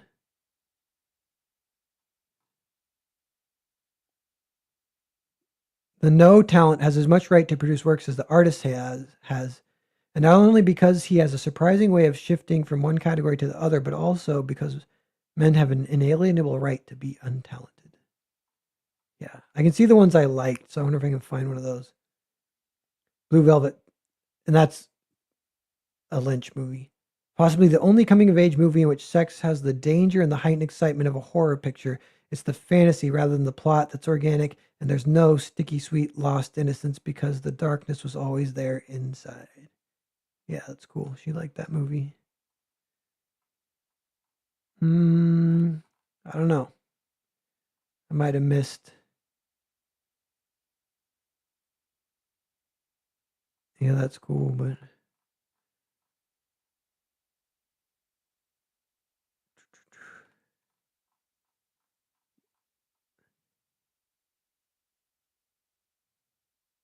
ooh, I do like this one a lot. The great thing about I bookmarked this one. So the great thing about Louis Buñuel's That Obscure Object of Desire is that it gives you the feeling that it was made by a happy man. He's like one of my favorites, even though I've only seen like a handful of his movies or two even maybe. But he did Viridiana, which is one of my favorites. And Viridiana is funny too because I wonder it's like about a woman who's going to go into the nunnery, but kind of gets fucked with. Life just kind of fucks with her, and she's not going into it, and she, she kind of ends up, I don't know, becoming normal almost. So it's almost like you could almost say it's an anti-Christian movie. Maybe you could say that, but and this is from back in the day too, so it's not like today where it's just total trash. That's what like I'll say with that one. I definitely want to defend it, and I think I remember even with that one, I'm like, it's kind of not just Louis Buñuel. It's totally not like I'm smart and you're dumb. I can't believe you believe in God. You're so dumb. Like, because that is trash. But if you're gonna make a movie about religion and a nun who ends up not going into the nunnery because of stuff that happens in her life, and just kind of treating it pretty like that's the story or whatever. It's not. I don't think it's like propaganda or whatever. But I really like Viridiana. I bought the screenplay for that too. I have it on my shelf and I reread it once in a while. 8 people watching. What do you got? What are you guys saying? Uh, I read Kale's review of Blade Runner, and she pointed out they have photos of the replicants at the start of the movie. Why did they need Voight Kampf test for? It was kind of funny. uh, yeah, that is hilarious. That just ruined the movie for me. You saying that. Okay, we're still going down. If you, I want to find this. No one could say this wasn't a rousing movie. I thought there was one that I just like loved. Maybe I bookmarked it. So let's go back and check the bookmarks. So here's bookmarks. Uh, and a lot of these I bookmarked for psychology reasons for a possible like presentation with um creative bus. My last words would be I would encourage everyone to be optimistic and excited about the future for quality of life. It's better to err on the side of being an optimist and wrong rather than a pessimist and right. Maybe that's the thing I was thinking. Like, that's almost like a Pauline Kael psychology quote. You know what I mean? Like, you could base a story around that. Like, that would be a very interesting story to have the optimist who is wrong versus the pessimist who is right. And that is a big part of what the story is about. That would be awesome. And in fact, I might want to try and do that now that I say it. But yeah, you got to think of the right place where it fits or whatever. Uh, Let me see. What is this disease that affects your AAA games and TV series where everything now costs 10 times as much, takes 5 times as long to make? Yeah, because they say the Witcher 4 cost 800 million. Crazy. She looks good though. They were saying she didn't look good. I think she looks great. But uh I wonder, yeah, I wonder how that's gonna go. If they're gonna have a super bomb. You know, like even it's a little risky with Grand Theft Auto. That has that been like 10 years in the making or 12? The budget's probably like a billion, maybe for Grand Theft Auto. What what is it now? 5? I forget. 6. Um, and that one went through the era of making it went through the woke era, and I think they've been delaying the release. I think they might be delaying the release to unwokify some of it because they read the writing on the wall and they don't know they got to get it straight or whatever. Uh, this is cool. Oh, this I just bookmarked this because I really like the colorist, so I might Google him one day and try and hit him up. Uh, did I Kaminga? Why did I do this one? Jonathan Kaminga. There might have been a psychology thing to this one. His coach isn't playing him for 16 games in a row. So him and his coach don't like each other. He finally gets to play and he does a really good game. Um, but I kind of forget why I did that one. I need to watch this. Just hearing him say Jamunga. Oh, that's Genghis Khan with John Wayne. Milo. I don't know what he's saying. Michelle Obama. This is a little psychology thing, but I don't know. It's the take. The early affirmative action. She didn't pass her bar apparently the first try, and so she's eternally resentful. You're like, there might be something to that. I don't know. Game that looks cool that I kind of want to play. How did the mirror fog up if you took a cold shower? Turning it into people arguing. She said she loves cold showers, not that she had a cold shower. Even if she does enjoy cold showers, it'd not be contradictory for me to say I love mustard and show a picture of a bottle of ketchup. That is an unrelated hypothetical to the dilemma at hand. Engaged with such would be engaged with a fallacy. It goes on and on and on. That made me laugh, though. That's funny. Um, Genuine's a great film guy, and he I think likes Pauline Kael too. And his stuff is Pauline Kael esque a lot of times, where his takes there'll be a little psychological element to it that I find very interesting. How could you do a politically correct GTA anyway? And what would be the point? It's supposed to be a satire in American culture. I don't have high hopes since the Hausers left. Yeah, was that like part of it too? I wonder if that is like part of the thing because that was a big thing that happened over those eras was kind of like a purge and leaving of a lot of people who had started various companies were kind of kicked out or whatever. Um,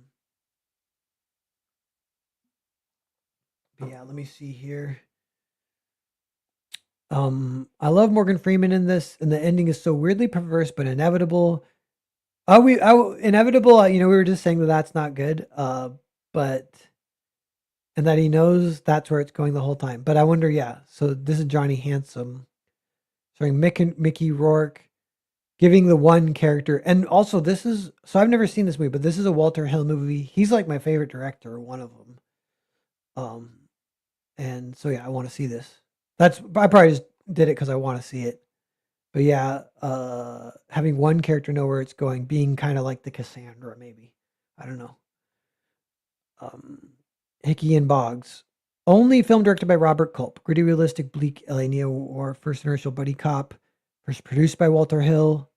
Anti-mythic ending, gorgeous visuals. I think that's a movie I want to see. I haven't seen it. Hickey and Boggs. I gotta check that out. Acrolite, new game coming out, looks cool. Network, that's one we read earlier. Trespass by Walter Hill. Has a shot in it I've always wanted to see in a movie. Barges moving down the Mississippi River as seen while crossing a bridge. Something I've seen all my life. My aunt works on one. Yeah, that I bookmarked it because I want to see that movie. Jack the Giant Killer, bookmarked it because I want to see it. I was like, I didn't know there's a Jack the Giant Killer movie. I love that fairy tale. Fun fact about that fairy tale, there's like multiple versions, like 20. I mean, maybe not 20, but yeah, Jack is like an ongoing character who always fights giants, and there's multiple, like Jack and the Beanstalk, but there's also like multiple Jack and the Giants where he goes into the castle or whatever. Blah blah blah. Oh, here's a Michael Jordan has declined further interviews after NBA. He was paid 80 million for a 1 hour sit down in 2025. NBC gambled and lost. This is a little like psychology thing. It's like the goat, he doesn't want to overextend himself because then he loses his mystique. So the goat must preserve his mystique. This is like a psychology thing. This could be totally applied to a story. So I definitely want to remember that. So saying this stuff out loud helps me a little bit Because part of the freaking art of it is you'll be writing something and you need to remember and apply it and like pull it from like your backlogs. And that's the thing I'm worried about that I lose as you get older, or that one would lose as they get older. Like your ability when you're in your prime, you're pulling everything, lining it all up perfectly, getting everything going so awesome. And then, yeah, like if you're 80, you might not be pulling the perfect thing to apply that would be so nicely matched. Like, because this example of like the goat doesn't want to overextend himself, needs to keep some mystique, that could be in a like medieval story, but you just need the right application of it, kind of thing. Um, yeah, so I don't know. Philip Summers. Uh, oh, this just looks cool. He drew a Zelda guide, and you can buy it. I was like, that's awesome. It's a good idea. It's kind of fun. Clay Thompson. Love his game. Little psychology there. I don't know exactly why I bookmarked it. That level that they love basketball. I think maybe this is part of it. It's his quote. I'll read it. Just my love for the game. I love shooting the basketball. I was very lucky to grow up with a hoop in my driveway, a really nice one, breakaway rim, big backboard. It was always my source of joy and form of escapism for me to get away from schoolwork or whatever chores I had that day. It was like my favorite hobby just to go to the net, swish.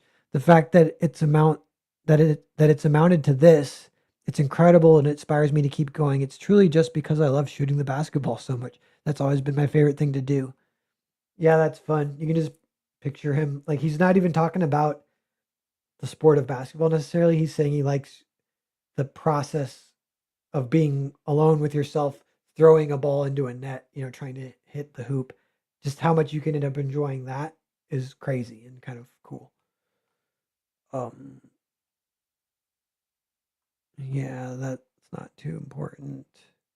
Some random old game that looks cool. Being offline, it's going to be the new luxury. Yeah, maybe. AI movie I gotta see. Pauline Kael. Night Games is a gothic tale about decadence and impotence, combining the worst of Fellini with the worst of Bergman, and featuring the kind of depraved upper class partying at which the question, "Don't you wish you were dead?" is answered by "I dead already." Okay, yeah, so that's kind of funny. She definitely was sick of just the elites self-flagellating. No, not flagellating. I don't know. Self-digitizing. uh Could she perhaps not have expected it because she assumed she would be protected by a system she was seeking to dismantle?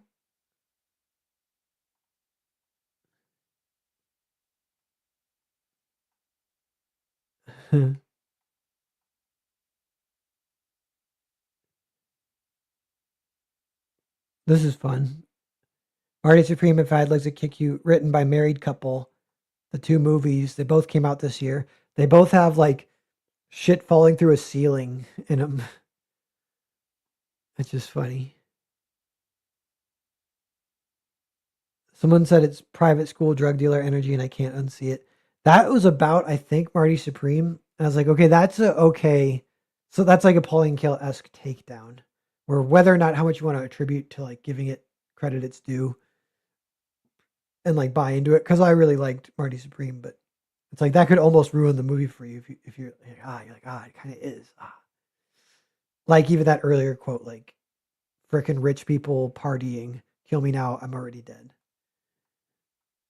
Uh, cool old game. Oh, this is like this old show. Whatever. I forget what it's called. UPN, whatever. This game looks cool. This game looks cool. Yep. Yep. This game looks cool. Russell Westbrook on if he gets up when playing his former teams. I play the same way every night, but I do enjoy beating teams that I was formerly at for different reasons. Little psychology there. It's fun.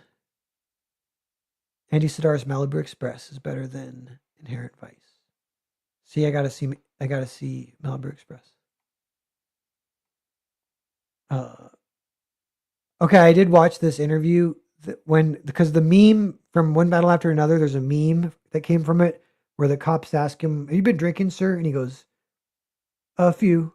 And she's like, "A few of what?" He goes, "A few small beers." And so a few small beers became a meme because it's kind of hilarious because uh, beers only come in a standard size, so you can't have a small beer. So when he says a few small beers, they're like very charming little line. People love it. And so they asked him about it, and he's like, "I don't remember like thinking of the line." He said, "I was just thinking of the character's psychology." I don't know if he puts it that way, but he says Sensei would never lie, but he wants to diminish. So he has to tell her that's true, but he wants to diminish it to make it seem like it's not as bad as it might have been. So he says a few small beers. So he approaches it from the psychological perspective. Then you get the great line rather than going for the great line without the psychology behind it. That's a cool like actor's perspective. Writers can do that too for sure. Uh, yeah, there might not be 8 billion in the world. Blah blah blah. That one. This was funny. Yeah. Yep. Yep. Yep. Yep. Yep.